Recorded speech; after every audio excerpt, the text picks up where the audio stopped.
Hi, I'm Kevin Freeman with York History Group. I'm here at York Town Hall with a really big announcement.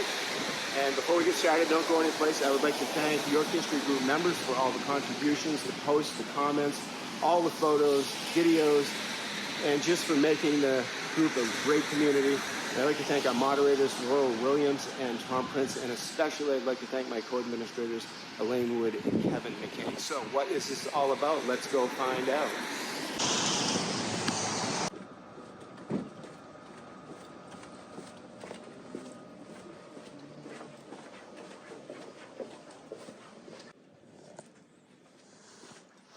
Here we are at the town clerk's office, and here's Lynn Osgood, town clerk. Hi. And here's James Kences, our esteemed town historian. Hello. Yeah. And they have some interesting news, awesome news, spectacular, I think, that they're going to share with us. Hi, thank you for coming in today, Kevin. So James and I have been working on a very important project, and that is making the town history more accessible to everyone. I have a vault full of information, a vault full of history that hardly anyone ever reads or can get to. So James has pointed out to me several times that it shouldn't be proprietary. It should be shared and accessible to everyone. So James and I have focused on the first volume of our town records from 1647. What's the year, James? Help me out with it. Well, I'm going to give you 1641. Yeah. 1641. So we have taken from 1641 to 1726 and had the volume digitized. And now the volume is available on the town clerk's website. I'll show you real quick how to get there. If you look at this screen here, we're on the town website, yorkmaine.org. Go to departments, go under town clerk, York Historical Records. And then you're going to click right here, and it's going to bring up a menu of all of the 500 and several pages. I have it available as a PDF, and I also have it available as a TIFF file if someone wanted a higher resolution copy of that. So right now, James is working on a spreadsheet. He's compiling all the information so we can put a searchable spreadsheet on the website to accompany these documents. So if someone's looking for somebody in their family that got a land grant back in the 1600s, you can simply search by name instead of having to read the 560 something pages that are not necessarily in chronological order. And Lynn, these are town clerk's records. The town clerk kept all of these records? Yes. Yeah. Yep. Which is what your job is now, is to keep all, you're the keeper of all the records. I am the keeper of the records, yes. So how things have changed when I just look at your two computer screens. Oh, yes. A little bit. And then again, it's a good change because we're making it accessible to everyone. Not everyone has the same hours as I do and can come in and request to look at the books in my safe, which anyone is available, can do at any time. Yeah. But this just makes it easier for anybody anywhere to look at these records that are just precious to the town of York. Is this pretty conclusive about what we have that we know that the town clerks did? Everything's contained in these volumes? I would say no. I mean, it's a lot of records. It's not necessarily what the town clerk did. It's what was happening in the town at that time. Yeah. So is there anything comparable that you do? Like in 100 years from now, will somebody be able to say, here's what Lynn Osgood did when she was town clerk, and we can look at one resource, or is it going to be all scattered? The town records that I keep are more about elections and... Do you keep them in one journal? I do. I have a book, yeah. So okay. I update that with all the election results and referendums and warrants and anybody that gets sworn in for any office. Yeah. But this was before, I think they had the assessor. Maybe James can speak to more of how they kept these records and why. He's been amazing in this project, and just I couldn't do it without him. Yeah, and so and also a lot of people might not even know that York has its own historian, and that is something to celebrate too. Oh. Yeah, so thank you, James. And so Lynn and James are going to take us actually into this vault, this ancient vault where all of this stuff is stored and protected. Let's go.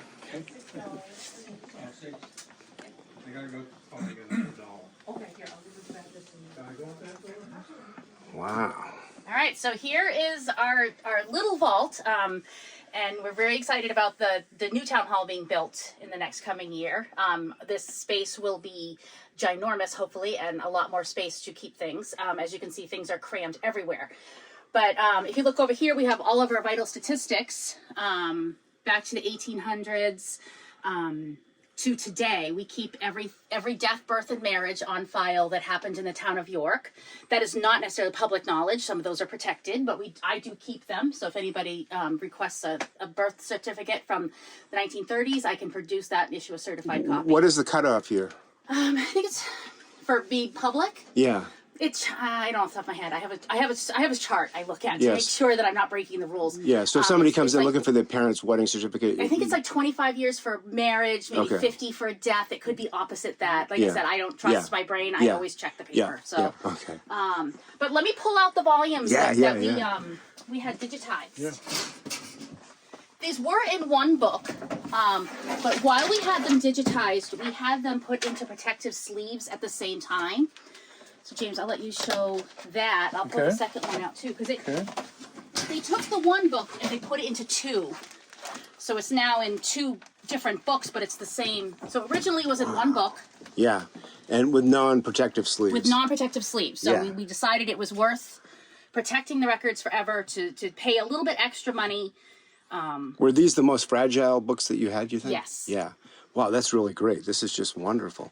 So, and I was talking to James a few days ago, and we realized that some of these entries are kind of like in random order, and that it might be hard to find things. Yeah, well, it is. It's a compendium of material. There's no order to it at all. That's why Marshall transcribed and set it up chronologically. I Yeah. have that one out there. Yeah. So Right. So I'll yeah, you want to get the Marshall Marshall. transcription? Yeah. Yeah, so it's very exciting. So now we can look at these without touching the paper, which were treated. Mary Ann Schnowski, the prior town clerk, was very good about preserving the records. And, Oh, good. And having the special chemical put on the pages to protect them. This is just an additional layer. I figured while they had the book apart, Yeah. do it. Yeah. So Yeah. And this is the Marshall transcription. And so what Marshall's done is he's organized everything in that volume in chronological order. Wow, that was quite the sorting process. It was quite this way. And as I told you, he had only one arm. So you have to imagine what an excruciating effort that must have been in order to get this yeah. done. So what he's done, he set it up in chronological order. He has marginal notes indicating where it is in the volume. Yeah. And so that you... So there's a reference number in these volumes? Or there's is a very there's a just page the number. page number, yeah. Right. Yeah. Yeah, yeah, Right. okay. Right. So what I'm doing now is I'm taking Marshall's volume of transcription and I'm basically setting it up so it will be in a spreadsheet. Yeah, yeah. So that people can then basically go to these three sources Yep. and find the information that they want. Yeah, so just to clarify, people can go online right now and they can see a image of these pages, and they're not in any kind of text format or anything. So No, you can't search the text. Yeah. One, because it's handwritten. There is a Yeah. very old index in the beginning, but it doesn't include everything. Right. And it's not. Yeah. So there's you can start, but Yeah. it's not going to give you everything you would ever want. Yeah, so you really need to peruse all of the files, which is great, which I love the idea. You have the time. It's amazing. Yeah, Yes. because you have no idea what you're going to find, Yes. but you're going to find something, obviously, and I've just perused these slightly, and everything I look at is just unbelievable. And that's the other thing. I think that it's so, for people that love history in the town of York, this is such a wonderful thing that you've done. I'm just I'm exhilarated. I'm so enthusiastic about this. And there's so many other towns that have done this, or parts of their history. And you seem to have you have a vision to go on and keep documenting things and keep getting them online, which is really great. Absolutely. James and I were just discussing the next volume. Yeah. We're prepared to have digitized. Yes, this would be the volume Oh. up to 1800. This would be the Revolutionary period. Yeah, yeah, Right? yeah. And then yeah. I think the third volume should be the Constable's book. Okay.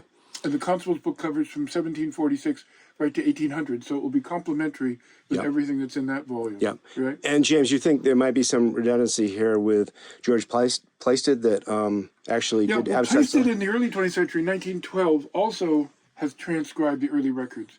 And the only explanation I can have for that is that this Marshall volume may not have been present here. Yes. And Plaisted may have assumed Yeah. that this had to be done because there was no Yeah. substitute for Yeah. it, right? Yeah. Yeah. And then I think this may have been in the Marshall's family possession, and Banks makes reference to an indispensable source when he was working on his history, and this may have been what it was. Yeah. Right? Yeah. Yeah. And that may have been, the indication that Marshall had done this. Right. Marshall died shortly after this. He was working on this as he had replaced Charles Clark as town clerk in 1874. He died in the early 1880s. So this was one of his last projects. Yeah. A man of amazing energy. Yeah. What a legacy, though. Yeah. It's unbelievable. Yeah, it's wonderful. It's such a treasure. It's, yeah. Yeah. See, I'd love for the vault in the new town hall to be named after him.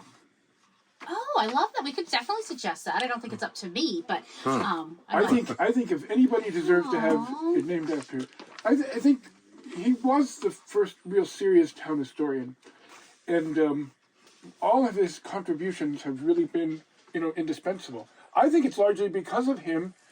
Well, the town hall owes, its existence in the 1870s to what Marshall did, because the town hall was in such bad physical condition by the 1870s that it wasn't clear that it would have even survived. The building had been allowed to deteriorate over the course of the past decade. So Marshall deserves some recognition for that. Yeah.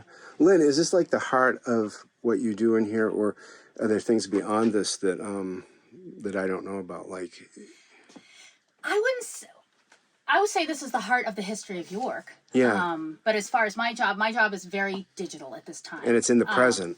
It's in the present. Yeah. I'm dealing, Yeah. with elections, motor vehicles mostly. Yeah. Vital statistics is definitely involved. Yeah. But I don't have the time to do something like Marshall did. Yeah. I'm town clerk and tax collector. So Yeah. I have a dual role. So we can assume at the time when Marshall was doing this was his job, was to transcribe all of these things, or he made it his job. He wasn't registering votes. Yeah. He was, selling beach stickers and clamming licenses. Yeah. So you obviously have a fascination with history. Did that happen once you became the town clerk, or did you bring that with you? I think I brought it with me. I love York and I respect York. I honestly attribute a lot of it to James. Yeah. Just being in his presence and feeling the respect for history that he has is infectious. Yeah. And it makes me want to do better. That's amazing. That's amazing, James. And is James the first York historian? Well, I'm the first person to actively, in the most recent memory, to be actively using the early records, But you're the first person with the title of historian of York? I'm not sure of that. It seems someone mentioned that John Frost may have held that position. Wow. I don't know. He's a great person to follow. Right? Yeah. I see an essay there somewhere. Right? Yeah. Well, of course, Virginia Spiller, Oh, even if she didn't carry the official title, she was definitely. I'm thinking James is the first, which is quite a distinction. Well, he's my favorite so Yeah. far. So, Well, Thank you. Yeah. As I said, I think it's the responsibility of someone who's actively engaged in the town's history to both research, instruct, and to encourage others to want to pursue the history as well. Yeah, and thank you for that. and your sharing of it. Yeah. I think is important with your newspaper articles, your protesting in the village, keeping records in town. I think it's important. I think you've brought light to a lot of history and a respect for history that not everybody had before. Well, thank you. You're welcome. I appreciate that. Yeah, thank you. Well, thank you to both very much. This is so great. I'm just so happy. And I can't wait to take this back and share it with York History Group. Great. Thank you for coming in today, Kevin. Thank you. Yeah. Thank you. Yep. Okay. So I think that's just spectacular news. Thank you so much, Lynn Osgood, our town clerk, and James Kences, our town historian, for preserving York's history and getting it out there for us all to be able to see so easily from the comfort of our own homes. Thank you, guys.